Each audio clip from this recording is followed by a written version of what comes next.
Hello বন্ধুরা, আমি দেবশ্রী, তোমাদেরকে আমার চ্যানেলে স্বাগত। তোমরা যারা ব্লাউজ বা কোনো জামার ওপরে ফেব্রিক দিয়ে ডিজাইন করতে চাইছো তাদেরকে বলবো, প্রথমে কিন্তু তোমরা এইভাবে পেন্সিল ড্রয়িংটা করে নেবে, যাতে কালার করার সময় কোনো না অসুবিধা হয়। এরপর দেখো, যেই কাপড় বা জামার ওপরে তোমরা ডিজাইনটা করবে সেটার নিচেই এইভাবে কোনো পিচবোর্ড বা শক্ত কোনো কাগজ রেখে কিন্তু ক্লিপের সাহায্যে সেট করে নেবে। এছাড়া তোমরা ফ্রেমও ব্যবহার করতে পারো।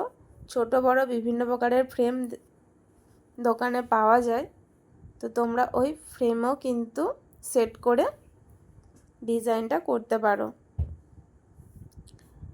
এরপর দেখো, আমি এখানে একটা গাছের ডাল এঁকেছি এবং তার উপরে পাখি আঁকছি। তো পাখির এখানে ঠোঁট এবং পাটা আমি ইয়েলো করেছি, আর তোমরা হচ্ছে রেড করবে, কিন্তু আমি এখানে রেড করছি না, কারণ যেহেতু আমার ব্লাউজটা দেখতে পাচ্ছ তোমরা, ব্লাউজটা পিঙ্ক কালারের, সেই জন্য রেডটা দিলে বোঝা যাবে না, ওই জন্য আমি ইয়েলো করছি। এরপর দেখো, যে পাতাগুলো এঁকেছি ওইগুলো আমি গ্রিন দিয়ে করে নিচ্ছি। তোমরা কিন্তু এখানে লাইট গ্রিন কালারও ইউজ করতে পারো। তো এইভাবে আমি পাতাগুলো সব করে নেব।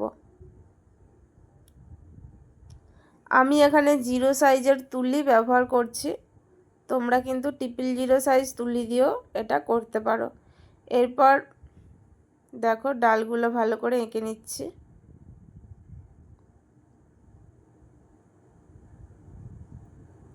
তো দেখো, এখানে আমি ব্ল্যাক তারপরে রেড কালারও দেবো, কিন্তু তারপরে দেখলাম ভালো লাগছিল না, সেজন্য শেষে আবার হোয়াইট কালার দিয়ে কভার করে দেবো।